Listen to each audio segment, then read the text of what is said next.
India's E20 rollout has been anything but smooth. Questions about mileage, vehicle compatibility, and consumer choice continue to dominate the conversation. So, how do you make an ethanol transition work? Well, India may find the answer in Brazil. Today, Brazil runs on E30 petrol. But it took nearly 5 decades to get there through phased blending, flex fuel vehicles, consistent policies, and strong consumer incentives. Now, as India looks forward to E25 and flex fuel vehicles, what lessons can it learn from Brazil's playbook? Brazil's ethanol story started in a crisis. In 1973, global oil prices exploded. Brazil imported most of its crude and was severely affected. But it also had something else in abundance: sugarcane.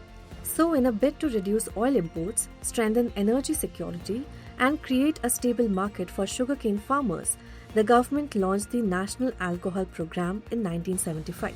The plan was backed with subsidies, low-interest loans, regulated fuel prices, and guaranteed ethanol purchases. The early years focused on building capacity, more distilleries, and better fuel distribution.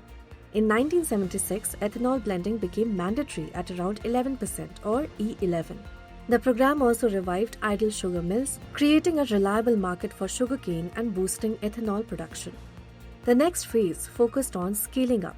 By 1979, ethanol production had jumped from 600 million litres in 1975-76 to 3.4 billion litres. That same year, Fiat launched the world's first ethanol-powered car.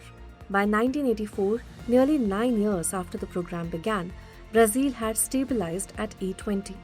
And by the mid-1980s, almost 75% of new passenger cars sold ran on ethanol. But success wasn't linear. Falling oil prices and rising sugar prices in the late 1980s pushed producers back to sugar, triggering ethanol shortages in 1989-90. Consumer confidence fell, ethanol car sales slumped, and pro-alcohol was officially wound down in 1990.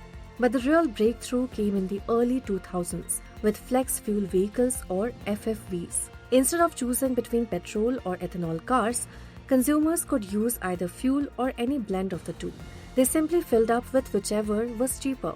That gave drivers something India is still debating: choice. As ethanol production grew, Brazil gradually raised blending levels from E25 in 2007 to E27 in 2015 and E30 today. Around 80% of new cars sold in Brazil are now flex fuel. India's ethanol program began in 2003, but most of the momentum came in the last decade. By 2025, it achieved its 20% ethanol blending target 5 years ahead of schedule.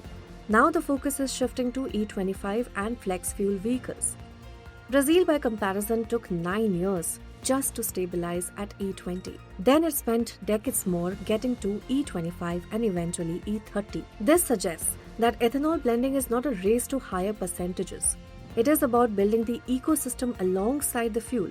India's goals are clear: cut oil imports, improve energy security, and lower emissions.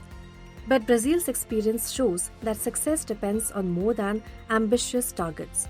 It requires compatible vehicles, phased implementation, strong infrastructure, and above all, consumer confidence. Follow Business Standard for more stories.